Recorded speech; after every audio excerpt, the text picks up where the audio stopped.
అందరికీ వందనాలు. దేవునికి స్తోత్రం. మంచి పాట పాడారు సహోదరుడు. God blessed him with good voice. Thank you brother.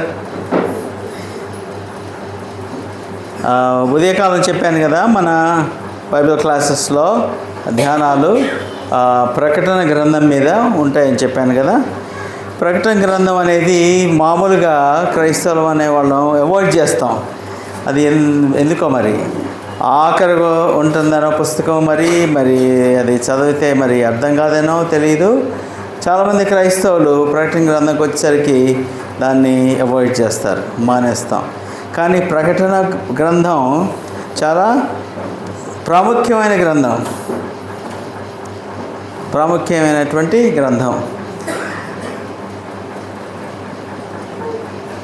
ఆదాము దగ్గర నుంచి టైం గడుచుకుంటూ వస్తుంది కదా. ప్రకటన గ్రంథం వచ్చేసరికి టైం ఎండ్ అయిపోతుంది. మామూలుగా పుస్తకం చదివేవాళ్ళు ఫస్ట్ చాప్టర్ లాస్ట్ చాప్టర్ చదువుతారు కదా. ఫస్ట్ చాప్టర్ చదవగానే అబ్బాయి ఈ కథ ఎట్లా ఎండ్ అవుతుందో తెలుసుకోవాలని లాస్ట్ చాప్టర్ చదువుతారు, ఆఖరి చాప్టర్. నిజమా కాదా? మనకి ఎవరైనా కథ చెప్తుంటే ఇది ఎట్లా ఎండ్ అవుద్ది, దీనికి సస్పెన్స్లో పెట్టొద్దు నన్ను చెప్పు అంటాం. అట్లా ప్రకటన గ్రంథం సస్పెన్స్లో పెట్టదు. అది ఎలాగా దేవుని చిత్తం మనుష్యుల పక్షంగా ఏముందో అది బయలుపరుస్తుంది. కాబట్టి మనం చాలా క్యూరియాసిటీగా చదవాలి. మనం శ్రద్ధగా చదవాల్సినటువంటి గ్రంథం ప్రకటన గ్రంథం. ఆఖరి పుస్తకం, 66 పుస్తకాలలో ఆఖరి పుస్తకం బైబిల్లో చేర్చబడింది. It's okay. ప్రకటన గ్రంథం ఎవరు రాశారు? క్వశ్చన్. అమ్మా యోహాను. She gets prize. ప్రకటన గ్రంథం రాసింది శిష్యుడైన యోహాను. ఆయన యోహాను సువార్త రాశాడు. ఆయన 3 పత్రికలు రాశాడు. ప్రకటన గ్రంథం కూడా ఆయన రాశాడు. 5 పుస్తకాలు రాశాడు ఆయన బైబిల్లో. యోహాను అనే సువార్తికుడు, శిష్యుని గురించి నేర్చుకున్నాం కదా. ప్రభు అయిన యేసు వారికి 12 మంది శిష్యులు ఉండేవాళ్ళు. 12లో 3 ప్రత్యేకమైన శిష్యులు ఉన్నారు. వాళ్ళలో యోహాను ఒకడు. పేతురు, యోహాను, యోసేపు, జేమ్స్ అంటారు. అమ్మా తెలుసు, యాకోబు. Thank you. పేతురు, యోహాను, యాకోబు. యోహాను ప్రభు భుజం మీద అనుకున్నానని ఏదైనా రాస్తాడు తను పత్రికలో, గాస్పల్స్లో. ప్రభువుకి చాలా దగ్గరగా ఉన్నవాడు యోహాను. ఆఖరికి తన జీవితంలో శిష్యుడిగా తనని వాళ్ళు మార్డర్ అంటే ఏమనాలి, హతసాక్షిగా అయినటువంటి వాళ్ళల్లో ఇతను కూడా ఒక అతను. మనకి క్లియర్గా తెలియదు ఎలాగ హతసాక్షి అయ్యాడో. కొంతమంది అంటారు ఆయనని వేడివేడి నూనెలో నింపి తీశారని చెప్పేసి ఒకటి అంటారు. సాగపోతే ఇక్కడ ఐలాండ్లో పడేశారంటారు. కొంతమంది అతన్ని ప్రిజన్లో పెట్టి అతనికి ఒక అబాండన్ ఐలాండ్ అంటే సముద్రంలో ఒక చిన్న ఏమంటారు ద్వీపం, రైట్, ద్వీపంలో వదిలేశారు. అక్కడ బతుకు సావు ఇంకంతే అని అటువంటివి ఉండేవి. ఇప్పుడు అండమాన్ నికోబార్ ద్వీపాలు ఉన్నాయి చూడు. బ్రిటిష్ టైంలో వాటిని దొంగల్ని క్రైమ్స్ చేసిన వాళ్ళని అక్కడ తీసుకెళ్ళి వదిలేసేవాళ్ళు. ఇంకా వాళ్ళు ఈదుకొని మెయిన్ ల్యాండ్కి రావడానికి లేదు, దూరం. అలాగూ నిన్న కూడా అలాగే వదిలేశారని అంటారు. ఉన్నాడు ఆ ఐలాండ్లో ఉన్నప్పుడు, తన వృద్ధుడు ఆఖరి దినాల్లో ఉన్నప్పుడు ప్రభు ప్రత్యేకంగా ఆయనకి కొన్ని విషయాలు బయలుపరుస్తాడు. అవి ఈ గ్రంథంలో వ్రాయబడి ఉన్నాయి. ఓకే. సో ఈ గ్రంథంలో 21 చాప్టర్స్ అంటే అధ్యాయాలు ఉన్నాయి. 21 అధ్యాయాలు ఉన్నాయి.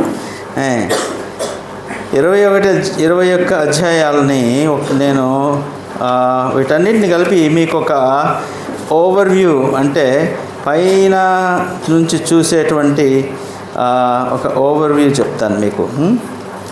21 అధ్యాయాలు స్టోరీ కన్సిస్టెంట్గా మూవ్ అవ్వదు.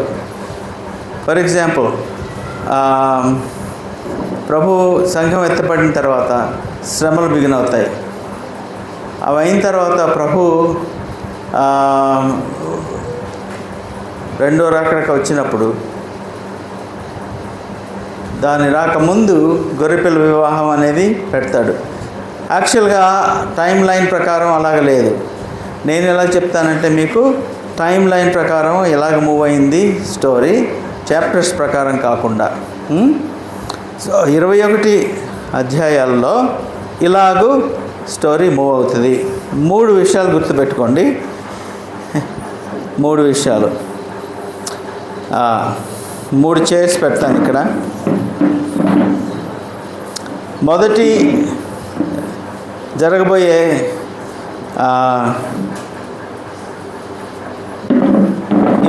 ఈవెంట్ అంటే సంఘటన ఏంటంటే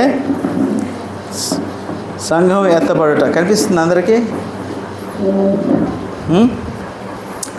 మొదటి సంఘటన యేసు సంఘం ఎత్తపడేది ఇక్కడ, లెఫ్ట్ రైట్. యా. రెండోది యేసు ప్రభు ప్రత్యక్షమగుట. మూడోది ఆయన గ్రేట్ వైట్ థ్రోన్, దాన్ని ఏమంటారు, రెట్రిబ్యూషన్, ధవళవర్ణ సింహాసనం మీద నుండి ఆయన న్యాయం తీర్చేది అనేటువంటి 3 మెయిన్ ఈవెంట్స్ జరుగుతాయి ఇప్పుడు జరగబోయి. సరేనా? Let me see. సంఘం ఎత్తపడుద్ది, యేసు ప్రత్యక్షం అవడం, ఆఖరికి ఆయన ధవళ సింహాసనం మీద ఉండడం. సరేనా? ఈ మధ్యలో సంఘం ఎత్తబడిన దగ్గర నుంచి ప్రభు యేసు తన దూతలతో తన సంఘంతో మరలా భూమి మీదకి వచ్చే మధ్యలో 7 సంవత్సరాలు, ఈ 7 years మహాశ్రమలు ఉంటాయి. మహాశ్రమలు భూమి మీద.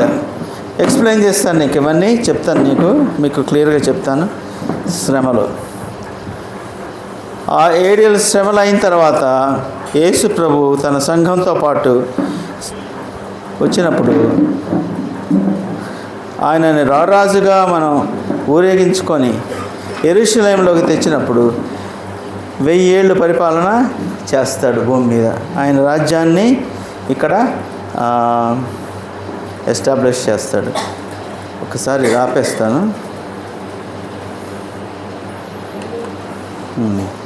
ఇప్పుడు క్లియర్గా కనబడుతుంది. అది అడ్డున్నట్టుంది కదా? సరేనా? మెయిన్ థింగ్ గుర్తుపెట్టుకోవాల్సింది ఏంటంటే మీరు ఈ 3. మొదటి ఈవెంట్ ఇప్పుడు జరగబోయేది ప్రభు రాకడ. సంఘం కొరకు మధ్యాకాశంకి వచ్చి సంఘం ఎత్తపడుద్ది. శ్రమలు, సంఘం ఎక్కడ ఉంటుంది? ఆయన దగ్గర ఉంటుంది. ఓకే, శ్రమలు అయిన తర్వాత ప్రభు సంఘంతో పాటు మరీ భూమి మీదకి వస్తాడు. ఆయన వచ్చిన తర్వాత సైతాన్ని 1000 ఏళ్ళు వాడిని అగాధంలో పడేస్తాడు, లాక్ చేసేసి. ఈ 1000 ఏళ్ళు తను భూమి మీద పరిపాలన చేస్తాడు ప్రభు. అదైన తర్వాత ఫైనల్గా సైతాన్ని కొంచెం కాలం వదిలిపెడితే వాడు ప్రభు మీద ఎదురు తిరుగుతాడు. అప్పుడు వాడిని, దూతల్ని లేక్ ఆఫ్ ఫైర్, అగ్నిగుండంలో పడేస్తాడు. ఆయన తర్వాత గ్రేట్ వైట్ థ్రోన్, ధవళ సింహాసనం మీద కూర్చొని రక్షించబడిన వాళ్ళని, తనని ఎవరైతే తృణీకరించారో వాళ్ళని జడ్జ్ చేస్తాడు. వాళ్ళకు కూడా అన్ఫార్చునేట్లీ వాళ్ళకి నరకానికే వాళ్ళకి శిక్ష పడుద్ది. అదైన తర్వాత ఇక్కడి నుంచి తను క్రొత్త ఆకాశం, క్రొత్త పట్టణం, ప్రొద్దున చూసాం కదా, కొత్త యెరూషలేము సిద్ధం చేశాడు. అందులోకి తన సంఘాన్ని తీసుకొని వెళ్తాడు. అక్కడ సదాకాలం మనం ఉంటాం. సో టైం లైన్ గుర్తుందా? సంఘం ఎత్తపడుతుంది, శ్రమలు బిగినవుతాయి, భూమి మీద సంఘం ఉండదు. ప్రభు మరలా వస్తాడు, మహిమలో వస్తాడు. ఇక్కడ వచ్చినప్పుడు ఆయన మధ్యాకాశంలో వచ్చి సంఘాన్ని తీసుకెళ్తాడు. ఇక్కడ వచ్చినప్పుడు మహిమలో వస్తాడు, మనం ఆయనతో పాటు వస్తాం. భూమి మీద ఆయన రాజ్యాన్ని ఎస్టాబ్లిష్ చేస్తాడు. 1000 ఏళ్ళు ప్రభు నీతి రాజ్యం ఉంటుంది, నీతి రాజ్యం. యెషయా మాట్లాడుతుంది దాని గురించి, ప్రకటన గ్రంథం కూడా రాయబడి ఉంది.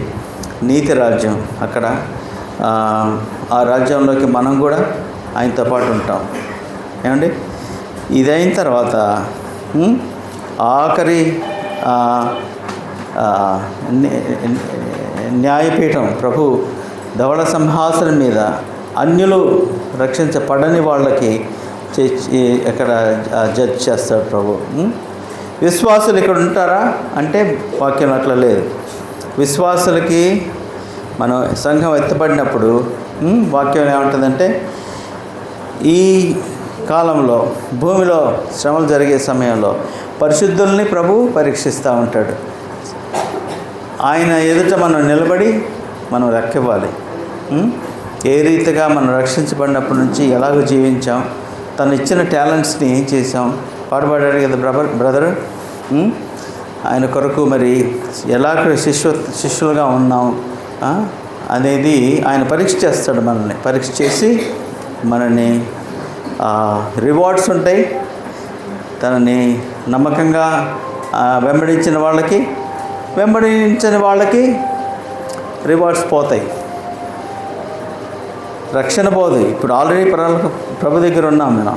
అది రక్షణ గురించి అటువంటి జడ్జిమెంట్ కాదు, అది it's a judgement of our works. మన క్రియల గురించి ఆయన పరీక్ష చేసే అది. అప్పుడు అక్కడే ఈ సమయంలోనే గొర్రెపిల్ల వివాహం అవుతుంది. మనల్ని శుద్ధులు చేసిన తర్వాత మన పరిశుద్ధుల క్రియలతో అలంకరించబడినటువంటి సంఘాన్ని తనకి తండ్రి అయిన దేవుడు వధువుగా ఇస్తాడు.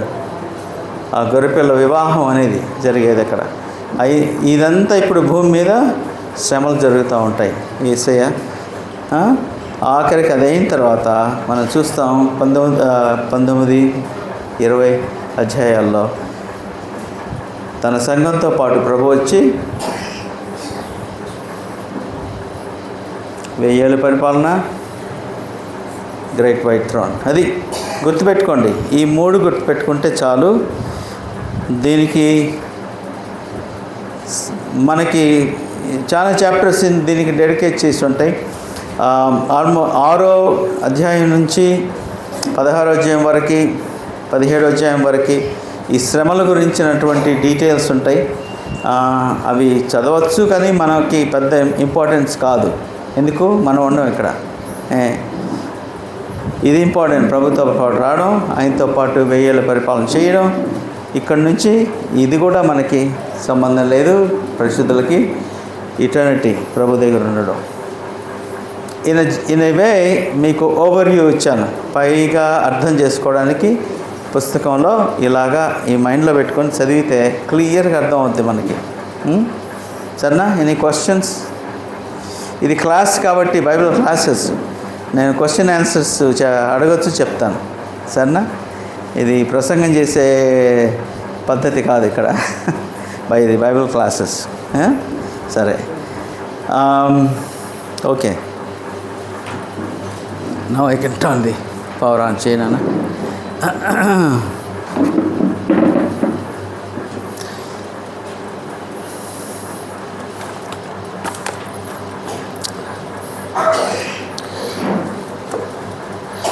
ప్రకటన గ్రంథం 1వ అధ్యాయం చూద్దాం.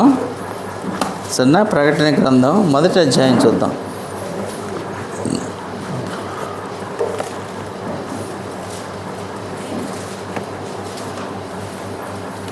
మొదటి అధ్యాయం ఎలా బిగిన్ అవుతుందో చూద్దాం. 1 సెకండ్, నేను కూడా తిప్పుకుంటాను.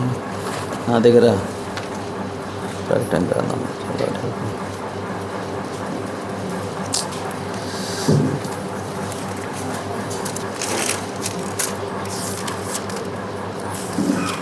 మొదటి అధ్యాయం ఏమనుంది ఇక్కడ?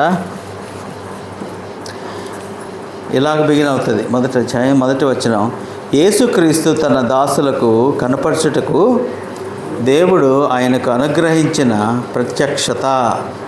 తండ్రి అయిన దేవుడు కుమారుడైనటువంటి దేవునికి ఇచ్చినటువంటి ప్రత్యక్షత మనకి చూపించడానికి, ఈ సంగతులు త్వరలో సంభవించనయ్యున్నవి ఆయన తన దూత ద్వారా వర్తమానము పంపి తన దాసుడైన యోహానుకు వాటిని సూచించెను.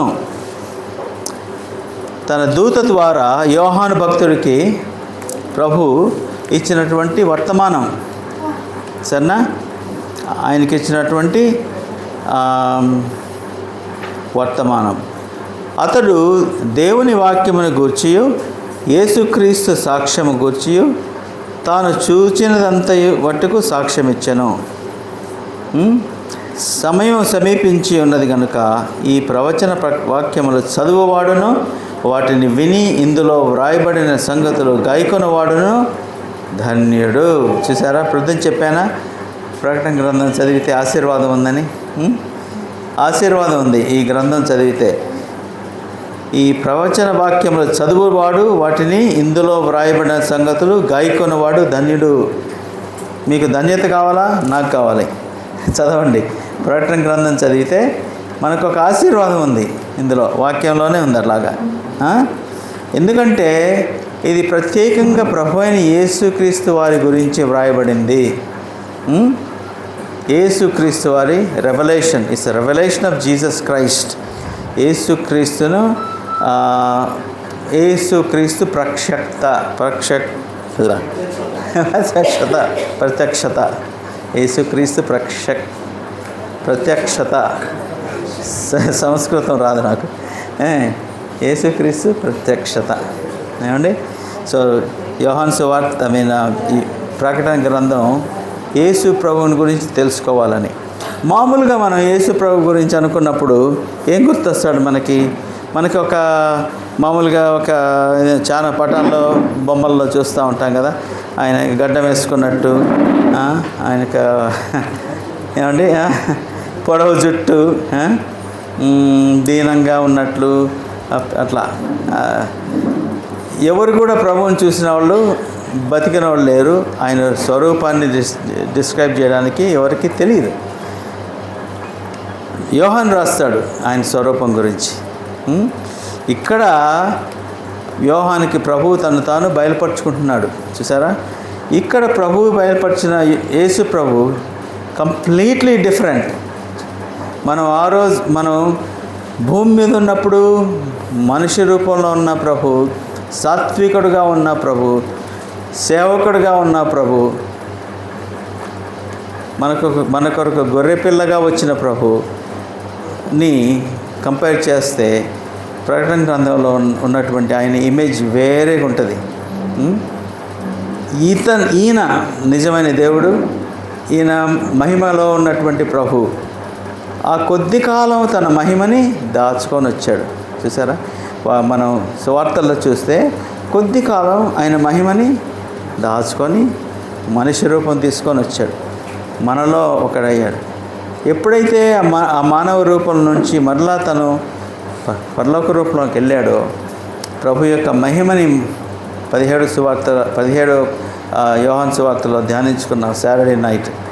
ఆ మహిమ నాకు ఇవ్వు తండ్రి, నీ దగ్గర మొదటి నుంచి ఉన్న మహిమతో నన్ను మరలా మహింపరచు తండ్రి అని ప్రార్థన చేస్తాడు. ఆ మహిమలో మహింపరచబడినటువంటి ప్రభు ఇక్కడ యోహానికి కనిపిస్తున్నాడు. చూద్దామా ఎలాగుంటాడో. సో 4వ వచనం,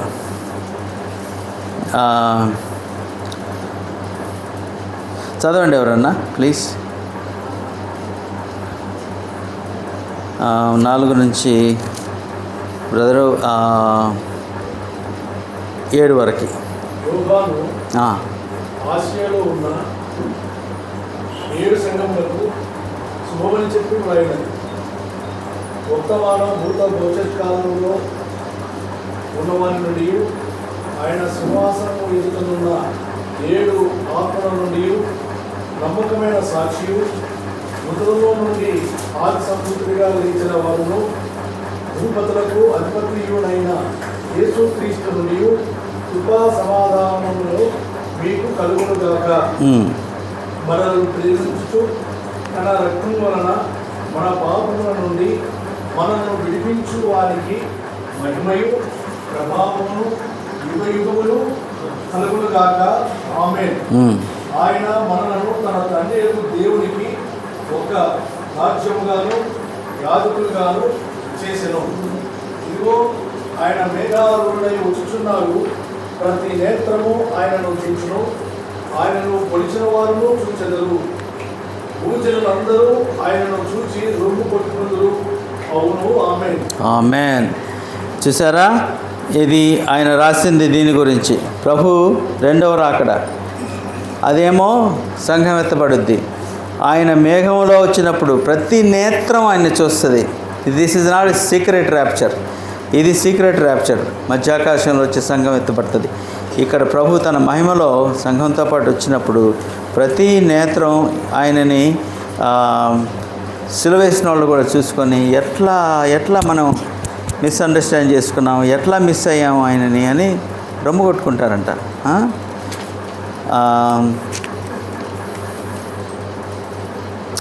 ఓకే, ఆల్ఫా ఒమేగా నేనే అంటే beginning and end. Alpha omega అనేవి గ్రీకు అక్షరాల్లో మొదటి ఆఖరి అక్షరాలు.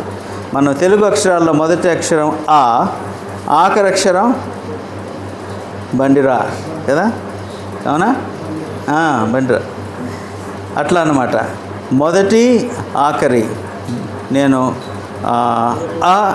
అనా last word. In other words, ఆయనతోనే అన్నీ బిగినాయి. సృష్టి కూడా ప్రభువు చేసిందే, సృష్టి కూడా ప్రభువుతో బిగిలైంది. సృష్టికి ముందున్నవాడు యేసు ప్రభు, సృష్టికంటే ముందున్నవాడు కదా. సృష్టి తర్వాత కూడా ఉంటాడు ఆయన, ముందున్నవాడు, తర్వాత ఆఖరికి కూడా మన సదాకాలం ఉండేవాడు. ఇన్ అదర్ వర్డ్స్, ఆయనకి టైం లేదు, ప్రభువుకి టైం లేదు. మనమే టైం చేసుకుంటాం. మనకి 24 గంటలు సూర్యుడు ఉన్నాడు కాబట్టి అట్లుంది. ప్రభువుకి టైం లేదు. మన కోసం టైం బాండ్ అయ్యాడు ఈ లోకంలో ఉన్నంతకాలం. తర్వాత ఇప్పుడు లేడు. టైం బాండ్ కాదు ఆయన, ముందున్నవాడు, ఉండబోయేవాడు కూడా. చదవండి తర్వాత. సర్వాధికారి అయిన దేవుడు ప్రభు సెలవిస్తున్నాడు. ఏమని చెప్తున్నాడు? యోహాన్ తన గురించి చెప్పుకుంటాడు. చదవండి బ్రదర్. 9. మీ సహోదరులను యేసును బట్టి కలుగు శ్రమలను, రాజ్యములను, సహనములను పాలువారులైన యోహానుకు నేను దేవుని వాక్యము నిమిత్తమును, యేసును కూర్చున్న సాక్ష్యం నిమిత్తము పరమాత్మ దీపమున పరవాసునైతిని. చెప్పాను కదా, ఈయనని సువార్త గురించి అరెస్ట్ చేసి ఆయనని జైల్లో పెట్టి ఒక పద్మాసు అనేటువంటి ద్వీపం మీద వదిలేశారు. నువ్వు చావనన్న చావు, బతుకనన్న బతు, నీ ఇష్టం అని వదిలేశారు. అట్లా ఉన్నప్పుడు ఒక దర్శనం కాదు, ఏమొస్తుంది చూడండి. ప్రభు ఆత్మలో ఉంటాడు.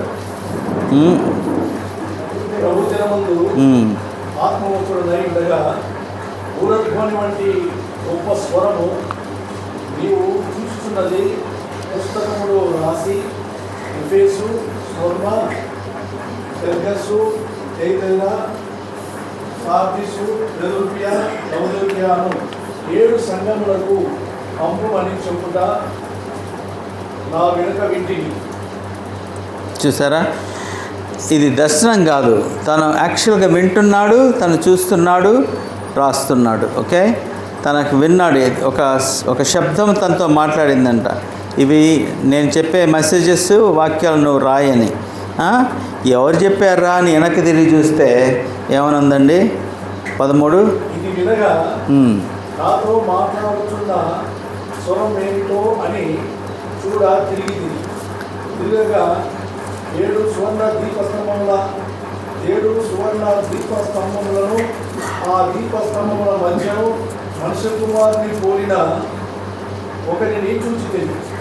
ఆయన తన పాదముల మధ్యులకు దిగుచున్న వస్త్రము ధరించుకొని కొమ్మునకు బంగారు దట్టి కట్టుకొని ఉండేది.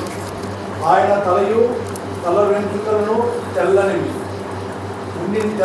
ఉండిని పోలినవై హిమమంత గౌరవంగా ఉండేది. ఆయన నేత్రములు అగ్ని జ్వాలల వలె ఉండేది. ఆయన పాదములు పొలిగులో పుటము వేయబడి మెరుగుచున్న అపరంజితో సమానమై ఉండేది. ఆయన కంఠస్వరము విస్తార జల ప్రవాహముల ధ్వని వలె ఉండేది. ఆయన తన కుడి చేత 7 నక్షత్రములు పట్టుకొని ఉండేది. ఆయన నోటి నుండి 2 అంచులు గల వారి అయిన ఖడ్గము ఒకటి వెలుచుచుండెను. ఆయన ముఖము మహా తేజస్సుతో ప్రకాశించుచున్న సూర్యుని వలె ఉండెను. నేను ఆయనను చూడగానే చచ్చిన వాని వలె ఆయన పాదముల యొద్ద పడితిని. ఆయన తన కుడి చేతిని నా మీద ఉంచి నాతో ఇట్లైన, భయపడకుము, నేను మొదటి వారను కడిపటి వారను జీవించువారను. మృతులనైతిని కానీ ఇదిగో యుగమును సజీవులనై ఉన్నాను. మరియు మరణం యొక్కయు పాతాళలోకము యొక్కయు తాళపు చెవులు నా స్వాధీనంలో ఉన్నది. కాగా నీవు చూసిన వాటిని, ఉన్న వాటిని, వీటికంటే కలగబో వాటిని, అనగా నా కుడి చేతిలో నువ్వు చూసిన 7 నక్షత్రములను గూర్చిన మర్మములను, ఆ 7 సువర్ణ దీపస్తంభముల సంగతి రాయము. ఆ 7 నక్షత్రములు 7 సంఘములకు దూతలు, ఆ 7 దీపస్తంభములు 7 సంఘములు. Thank you brother, long reading. Thank you. ప్రభుని ఎలా డిస్క్రైబ్ చేశాడు? యోహాను ప్రభుకి లోకంలో ఉన్నప్పుడు శిష్యుల్లో ప్రియమైన శిష్యుడు, ఆయన భుజం మీద ఆనుకున్న శిష్యుడు. యేసు ప్రభు అంటే అందరికంటే యోహానుకు బాగా తెలుసు. ఇక్కడ చూస్తే ఈయన వేరే మనిషిలాగా ఉన్నాడు. ఏంటి నాతో మాట్లాడే స్వరం ఏంటని వెనక్కి తిరిగి చూస్తే ప్రభువుని ఎలా డిస్క్రైబ్ చేశాడండి? ఆయన మహిమలో ఉన్నటువంటి ప్రభు, మహిమలో ఉన్నటువంటి మన ప్రభు అయిన యేసుక్రీస్తు వారు ఎలాగున్నాడంటే 13వ వచనం నుంచి, పాదముల వరకు దిగుచున్న వస్త్రం ధరించుకొని రొమ్ముకు బంగారు దట్టు కట్టుకొని, ఆయన తల వెంట్రుకలు తెల్లగా ఉన్నాయంట. ఆయన కళ్ళు అగ్ని జ్వాలల వలె ఉన్నాయట, అగ్ని జ్వాలలు. ఆయన పాదములు వెండి అనేది బరువైనటువంటి మెటల్. అది ఐరన్ అండ్ కాపర్ కలిపితే వెండి. అది బరువైనటువంటి పాదాలు. అంటే ఆయన పాదాలు పెట్టి ఇంకా క్రష్ అవ్వడమే, ఏదైనా కానీ పొడైపోవడం. కళ్ళల్లో జ్వాలలు, అగ్ని జ్వాలలే. ఏంటివి? తన అగ్ని జ్వాలలు ఆ వెలుతురికి కనిపించింది ఏది లేదన్నమాట. దాచుకోవడానికి ఏం లేదు, అన్నీ పరీక్షించేవాడు ఆయనకి. అటువంటి ప్రభు, అటువంటి కన్నుచూపు ఉన్న ఆయన. తను దేని మీద అయితే తను స్టెప్ చేస్తాడో అది పౌడర్ అయిపోద్ది. అంటే తన జడ్జ్మెంట్ అనేది చేసేది. తర్వాత ఇంకేమంటాడు? ఆయన నోటి నుండి ఒక ఖడ్గం, 2 అంచుల ఖడ్గం లాంటిది వస్తుందంట. 2 అంచుల ఖడ్గం అనేది ఎఫెసీయులో రాస్తాడు. వాక్యం, ప్రభు వాక్యం. దేవుని యేసు ప్రభు మాటలు ఎంత షార్ప్గా ఉంటాయంటే పెనట్రేట్ అవుతాయని ఉంది. హృదయాన్ని పరీక్షించడానికి ఇప్పుడు ఆపరేషన్ టేబుల్కి వెళ్తే డాక్టర్స్ దగ్గర ఏముంటాయి? చాలా షార్ప్గా ఉండేటువంటి నైఫ్స్ ఉంటాయి కదా. మనం జాగ్రత్తగా వాళ్ళు కట్ చేయాలి, ఇష్టం వచ్చినట్టు చేయకూడదు. చాలా షార్ప్ నైఫ్స్, కరెక్ట్గా పాయింట్ దగ్గరికి వెళ్ళాలి వాళ్ళు చేయడానికి. అటువంటి షార్ప్నెస్ ఉన్నటువంటి ఖడ్గం ప్రభు నోట్లో నుంచి వస్తుందంట. అంటే ఆయన మాట అలా పరీక్షించగలదు, ఆయన మాట అలా సరిదిద్దగలదు. చూసారా? చూపు అన్నీ చూస్తుంది, ఆయన మాట పరీక్షిస్తుంది, ఆయన కాళ్ళు జడ్జిమెంట్ చూపిస్తుంది. న్యాయం చెప్పేటువంటి న్యాయవర్తి అయినటువంటి ప్రభు అయిన యేసుని యోహాను చూస్తున్నాడు. చూసారా? మొదటిసారి వచ్చినప్పుడు ప్రభు అయిన యేసు అన్నాడు, నేను జడ్జ్ చేయడానికి రాలేదు అన్నాడు. నేను కండెమ్ చేయడానికి రాలేదు, మిమ్మల్ని యోహాను సువార్తలు అంటాడు 3:17 యోహాను సువార్త 3:17 అధ్యాయం 3:17 అంటాడు కదా, నేను మిమ్మల్ని కండెమ్ చేయడానికి రావట్లేదు, బికాజ్ నా మీద నమ్మని వాడు ఈజ్ ఆల్రెడీ కండెమ్డ్ అంటాడు.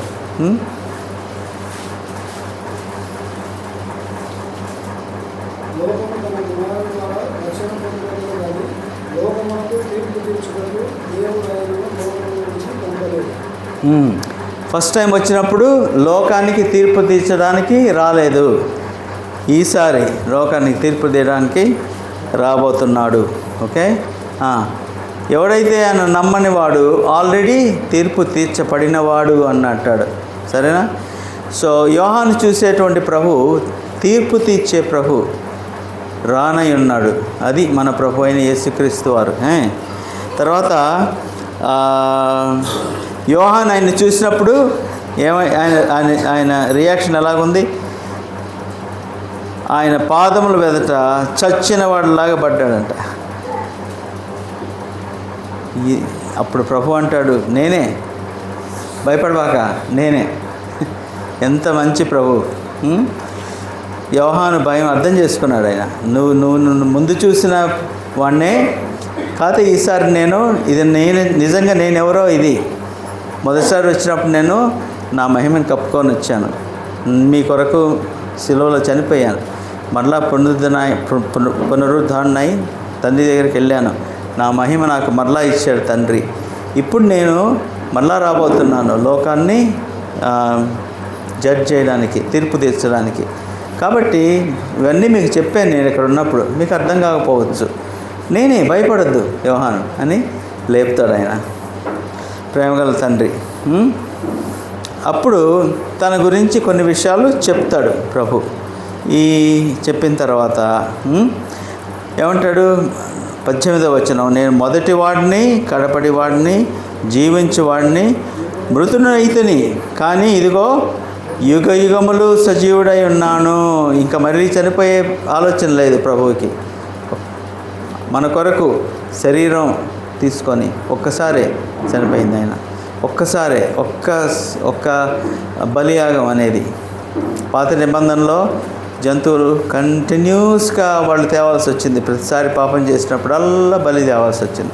కానీ దేవుని గొర్రెపిల్ల ఒకసారి చనిపోయేది. తండ్రి ఆయన్ని ఆ యొక్క బలిని అక్సెప్ట్ చేశాడు, మనకి క్షమాపణ దయచేశాడు. ప్రభు అంటాడు, ఇక ఎప్పుడు కూడా నేను చనిపోయలేదు, సజీవుగా ఉంటాను. తర్వాత మరణం యొక్క పాతాళం యొక్క చెవులు తాళపు చెవులు నా దగ్గర ఉన్నాయి, కాబట్టి ఈ చూసిన వాటన్నిటినీ నువ్వు రాయి అని 7 సంఘాలకి వర్తమానం రాయమంటాడు కదండి. సో ఇదంతా ఇక్కడ జరుగుతుంది. ఇక్కడ సంఘం ఎత్తకబడ ముందు this is what's going on. ఇక్కడ యోహానుకి ప్రభు కనిపించి పద్మాసులో చెప్పినటువంటి మాటలు ఇవి. 7 సంఘాలకి ప్రభు చెప్పినటువంటి వర్తమానం లిటరల్గా ఆ రోజు ఆసియాలో 7 సంఘాలు ఉన్నాయి, వాటన్నిటికీ చెప్పాడు. అలాగే చరిత్రలో కూడా ఈయన చెప్పినటువంటి మాటలు అప్లై అవుతాయి. ఆఖరికి ఇప్పుడు ఉన్నటువంటి మనకు కూడా ఈ 7 సంఘాల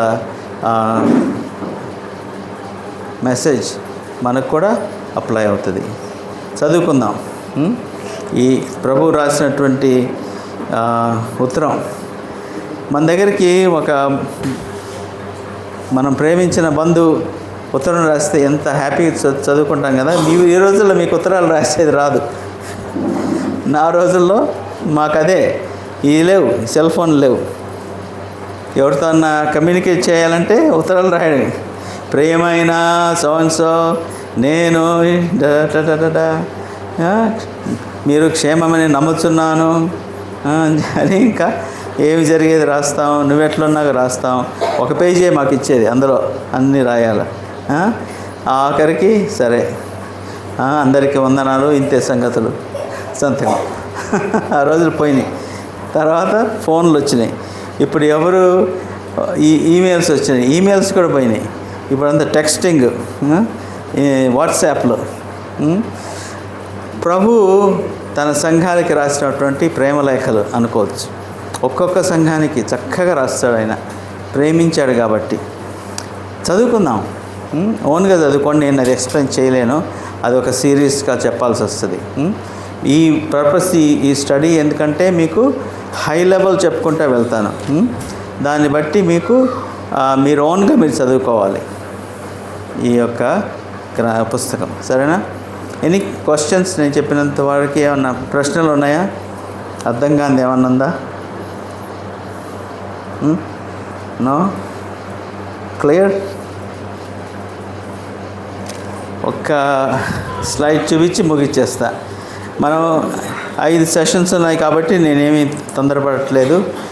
7 సంఘాలకి ప్రభు చెప్పినటువంటి సందేశాలు 2వ అధ్యాయం 3వ అధ్యాయంలో ఉంటాయి. ఓకే, నేను వాటి గురించి వివరించట్లేదు. ఐ థింక్ బ్లెస్సింగ్టన్ ఒకసారి ఆల్రెడీ వాటి గురించి టీచ్ చేశానని చెప్పినాడు. సో చదువుకోవాలి మీరు. లైక్ ఐ సెడ్, యోహాను కాలం అందున్నటువంటి 7 సంఘాలు, తర్వాత చరిత్ర అంతట్లో ఉన్నటువంటి సంఘాలకు కూడా అవి అప్లై అవుతాయని ఎక్స్ప్లెయిన్ చేస్తారు. ఇప్పుడు ఉన్నటువంటి మనకు కూడా ఇవి మెసేజెస్ ప్రభు దగ్గర నుంచి. ఓకే, సో బ్రేక్ తీసుకుందాము. అయిన తర్వాత సాయంత్రం ర్యాప్చర్ దగ్గర నుంచి బిగిన్ చేద్దాం. ఇక్కడ సంఘం ఎత్తపడే దగ్గర నుంచి మనం స్టడీ బిగిన్ చేద్దాం. సరేనా? సాయంత్రం. Right, thank you.